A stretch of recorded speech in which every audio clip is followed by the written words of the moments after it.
The Seahawks are playing the 49ers. Big game, coming off a tough loss against the Rams. We have our Seahawks preview show today. Special guest Madeline, and we got Levi. Guys, what do you think about the game?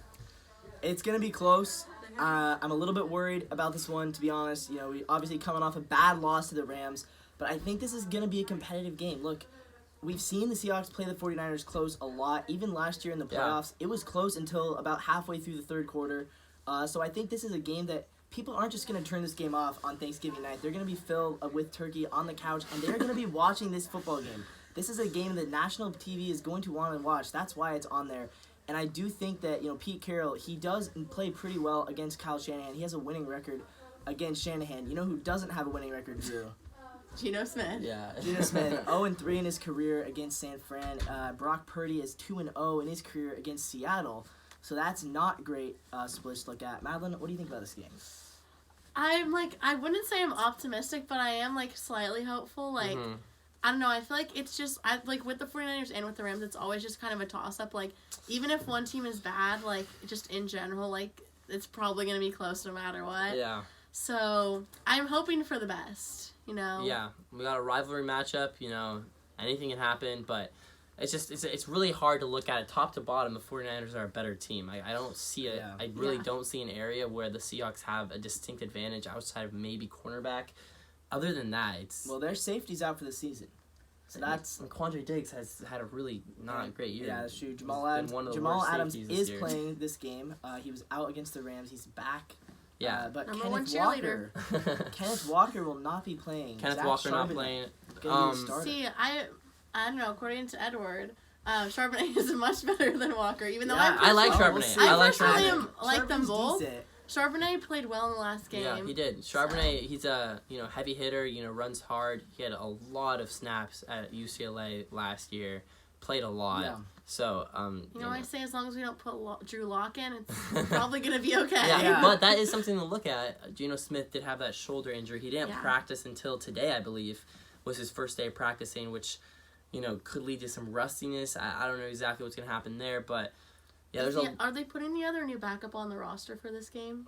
I don't know who would that be. The Rams guy. Yeah, Brett Ripien. I don't expect to see Brett Ripien playing on the field for the Seahawks. If it does come to that, I would say anything is better than Drew. It's probably Raps. It's probably Raps if it comes to Brett Ripien. It's gonna be a close game though. I think it's gonna go. Yeah, I agree. I think people are gonna want to watch this game. It's gonna be close. Last time the Seahawks played on Thanksgiving, we did come out with a win. So I think we played good on Thursday nights. Yeah. We often have played well. I think we have a good chance to come out and show the 49ers, that we still have a chance to win the NFC West. Problem is, the 49ers are starting to get going here. Yeah. And they just had a little rough. They had a skid, and then they're now back to what they've been in. Tough. We could throw them off again, though. That's true. You never know. I hope so. But yeah, there's a lot of things that need to go our way.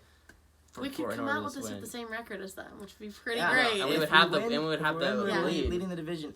I think the key is, honestly, you got to get the pressure on Brock, because we've seen the game that he struggled against the Browns and against the Bengals.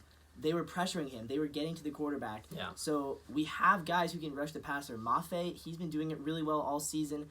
Leonard Williams brought him in. Let's see some action. Let's get some pass rush going, because that's the way, I think, that we win this game. So we have to minimize the penalties, because the penalties killed us in the last game. Yeah. Penalties kill us.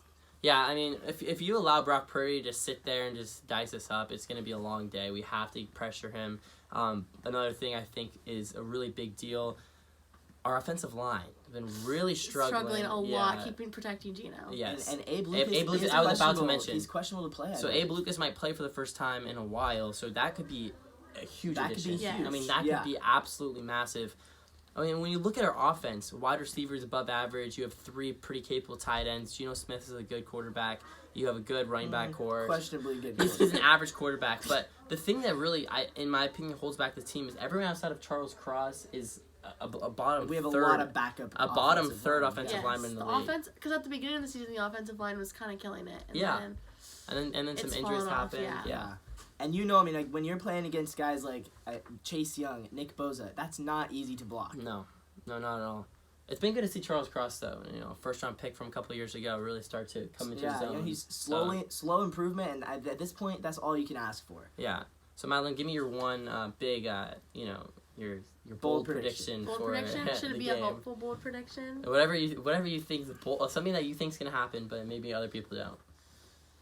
It's a little thing me and Levi do, on preview days. Yeah. Pick 6. I'm gonna say pick 6. Pick 6 for the Seahawks. Yeah. All right. Witherspoon pick 6. Witherspoon. I hope I see that, Levi. Bold prediction for me, I am going to make this bold prediction. I think Tyler Lockett finds the end zone with a touchdown. I think he's playing really well this season, and I expect that when Geno's in trouble, he's going to turn to his number one guy, and it's not going to be DK. It's going to be Tyler in the end zone. Drew? I think my bold prediction is Geno Smith has a chance to win it at the end of the game and does not come through once again. That's not very hopeful. I think we lose on. I think it comes down to we're down 4 points, need a touchdown, and we're barely stopped. It's gonna be a good game though. I don't think Pete Carroll against Shanahan will allow it to be anything other than a close game. I really don't. No, I agree. This is a game that, we're gonna fight. We're prepared for this game. I mean, this is the game of the season for us. Yeah. So. Madeline, got anything else for us? Well, I was saying this to you guys earlier, but I really hope to see some Seahawks passing touchdowns. Let's get it together. Yeah. Let's improve the red zone a little bit. Oh my and let's not turn the ball over in the red zone either. Again. The red zone is multiple times. No more fumbles, none of that. The red zone is horrendous. It's just a joke. Yeah, I agree. And I think a lot of that looks back to the play calling. Shane Waldron, he has has to have a good game. Shane Waldron has to call a good game, or we are in a lot of trouble. You have to be good at the start, good at the end, and that's the key to it. Yeah, and the 49ers cornerback core, that's their one weakness on their defense is their cornerbacks, and that's not even a weakness. They're just kind of middle of the road. Great receivers, and so that's the one him. thing you kind of can take advantage of. Yeah. So I think that'll do it, guys. Thanks for coming on, Madeline. Appreciate it. This is the NW Sportscast. See you later, guys, and catch you.